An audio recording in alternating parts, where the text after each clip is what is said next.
So good day everyone. So I will be discussing about um, project feasibility study. So let's define what is feasibility study. So as the name implies, a analysis is used to determine the viability of an idea, such as ensuring a project that is legally and technically feasible, as well as economically justifiable. It is a well-designed study that should offer a historical background of the business or a project, such description of the product or a service, accounting statements, details of the operations and management, marketing, research and policies, financial data, legal requirements, and tax obligations. It is generally such studies precede technical development and project implementations. So let's summarize what is the real definition of feasibility study. So, a feasibility study, it is something that should be achievable, attainable, and workable. So, as definition implies, it should be something that could be, um, let's say, practical. Let's set an example. Those chemical substance that we use in construction site, such as retarders and accelerators. So they will not be actually released in the market if those things are not working or it does not go under a feasibility study. For me, a feasibility is something that gives assurance or it has a plan. So let's proceed to next slide. Types of feasibility studies. So the first one is technical feasibility. This assessment focuses on the technical resources available to the organization. It helps the organizations to determine whether that technical resources meet capacity and whether that technical team is capable of converting ideas into working systems. So technical feasibility also involves the evaluation of the hardware, software, and other technical requirements of the proposed system. As an exaggerated example, an organization wouldn't want to try to put Star Trek's transporters in their building currently. This project is not technically feasible. So let me give you a hints about Star Trek's transporter. So they said that this project is not technically feasible because Star Trek transporters are actually fiction. So do you watch those kind of movie, those people that is being transported by use of teleportation machine?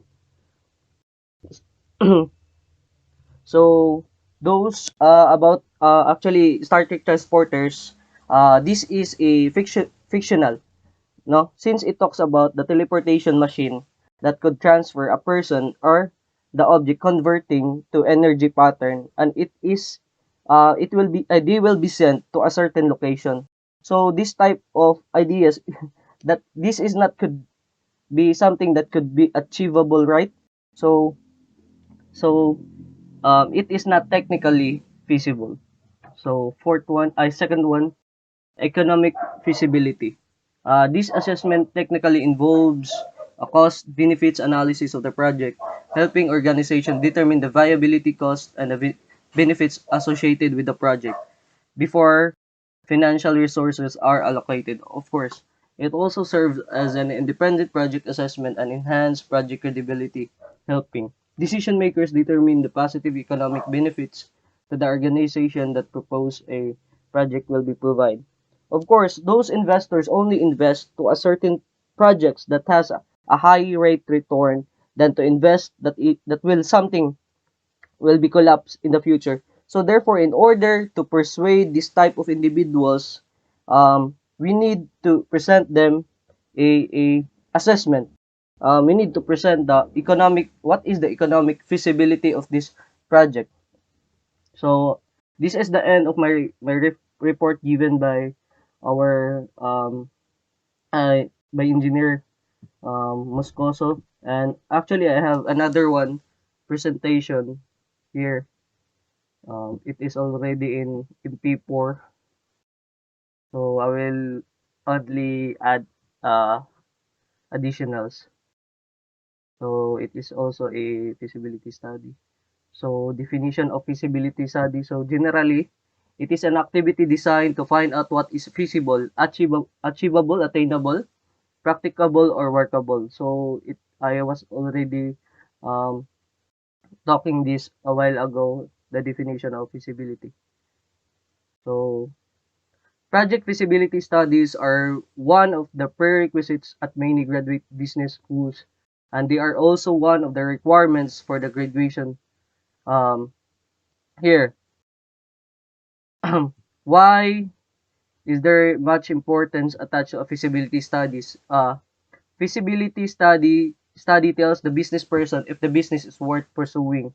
So I said that investors only invest to a something that is has a high rate return. Of course, they are risking their money to invest to a something that should be worth it. That should have a high rate return. Of course, um, for me as an investor, I will only invest to those projects that has that I can um, I could gain something, or my money will be returned tenfold or more. So let's define business consultant. It is an expert in preparing project feasibility study. A business consultant is preparing a study needs to ask a series of questions addressed to a client. So of course, the business consultant will ask some questions um, to the client if it is this business is worth um, investing. So project feasibility studies are needed by first one the management, the second one is the investors, third one is the lenders, and the fourth one is those government agencies.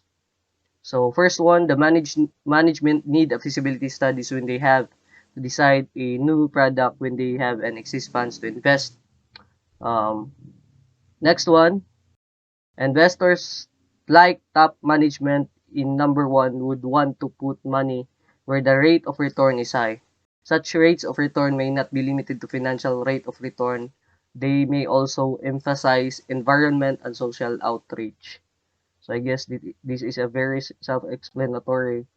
I don't need to elaborate this one. So the fourth one is the government agencies need to know the details of the government projects before funds are released. Of course, they um, before the government will release the funds, they need the full details or the full study of that certain project if it is worth investing.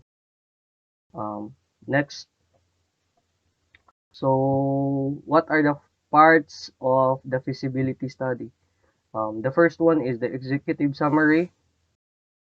It presents the highlights of the study. Executives are too busy and usually do not have time to read, and they would like to pick up the gist of the study and make quick decision whether that feasibility study is worth considering. Of course, those people, those high people, um, they will not read the entire white paper that you're trying to provide to them. They only want those highlights. Now, if that is worth reading, or that if that project is worth um, um, investing, then the second one is the project background and history. This is history, um, typo error, and discuss the proponents of the project or the owner of the projects of, of that one. So discuss the proponents of the project or the owner of the project. It state the form of organization, whether sole proprietorship, partnership, or corporation. So of course, eh, in feasibility study, we should check the background and the history itself. And lastly is the industry study. It involves the analysis of the threat of the new entrants and the substitutes and the bargaining power of the buyers and the suppliers. The study will determine the intensity of the competition within the industry. So the new entrants here are those new business competitors that you will be that will be involved in the market. So what you should address this kind of threat. For example, and they will the new competitor your new competitors will release a certain service that could potentially threat to your company. So you should address that kind of threat. As here in the industry analysis,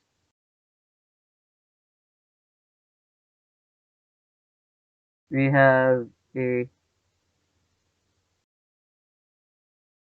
here threat of the new entrants as to your business project, the bargaining power of the supplier, and threat of the substitutes, bargaining power of the buyers. So in these scenarios, you should always consider them as a a valuable um, information that could help you grow your your business. Oh, here it is um what do you call that? Yung um kakayahan ng yung company to address this kind of threat para for that's all. Then lastly is the market study. It consists of market description, demand, supply, statistical analysis of the demand and supply, the general marketing practices, proposed marketing programs, and the projected sales systems design. Um, in here, oh, it consists of a market description, demand, uh, what is the demand, the supply, and the statistical analysis of demand and supply. So overall, you should know what is happening in the market. You should have you should study the market. What are the needs? What are the priorities of the consumers? And you should have also a statistical analysis of the demand and supply, since this will overall affect the your business. I guess that's all, ma'am. This is the end of my report. Thank you. So, good evening. We'll proceed the next topic um, about legal feasibility. So, continue na natin yung report ni Reuyan. So, let's continue. Legal feasibility. This assessment investigate whether any aspect of the proposed project conflict with legal requirements like zoning laws, data protection act, or social media laws. Let's say an organization were to construct a new office building in a specific location. A feasibility study might reveal the organization's ideal location isn't zoned for the type of business that organization has just saved consideration, time, and efforts by learning that their project was not feasible right from the beginning. So, dito, kailangan lang naman yung bawat kliyente o yung mga ah, tawag niyan,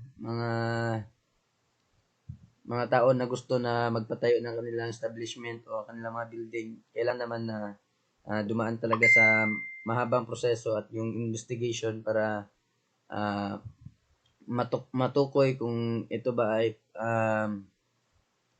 possible na mapatayo at saka safety Tsaka yung kailangan din na masuri yung yung location ng building, kung safety ba sa mga tao, kung hindi ba sagabal sa mga tao.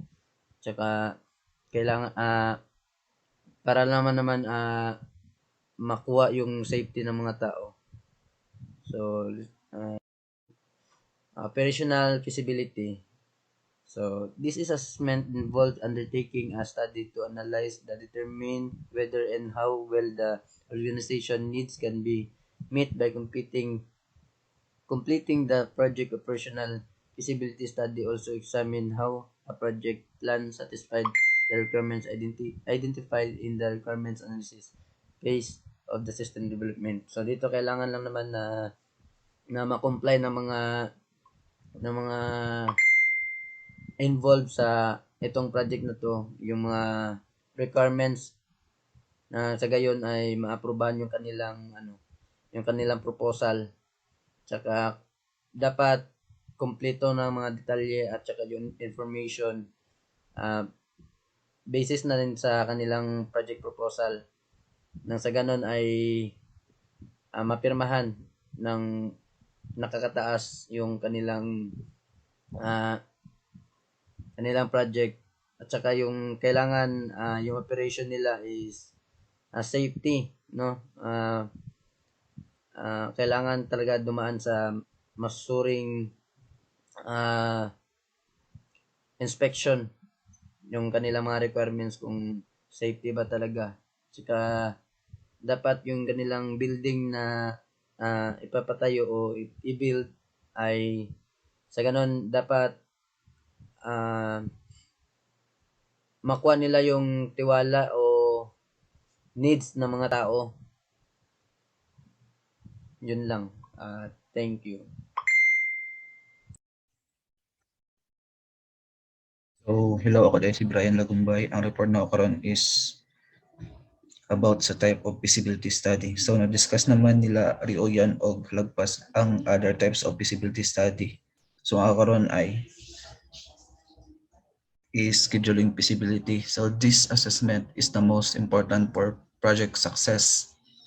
So, after all, a project will fail if not completed on time. In scheduling feasibility, an organization estimates how much time the project will take to complete. So ang scheduling feasibility is mao ni siya ang naga-define kung unsa kadugay mahuman ang isa ka project. So kung naay isa ka project by conducting feasibility study, dira ang mabalaan ang estimated time kung kanus-ab ang isa ka project ma-complete.